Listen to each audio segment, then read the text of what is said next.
Hey guys, here is a great news coming from Aeronautical Test Range DRDO Chitradurga. A flying wedge defense FWD-200 bomber has achieved another milestone. Already you have seen the maiden flight of FWD-200B bomber, which was shown to you a couple of weeks ago, but now it has successfully performed an unmanned operation, a flight without any involvement of the crew.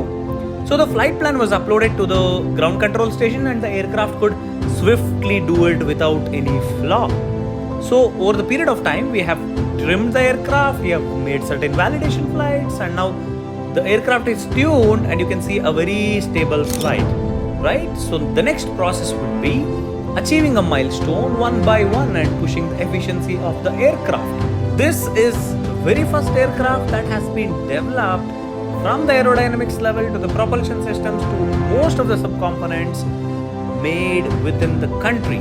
So the research and development to manufacturing entirely happened in India, in Bengaluru. So there is no external dependency on any foreign country for the subcomponents now.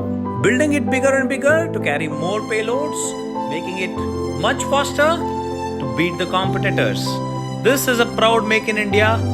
Jai Hind.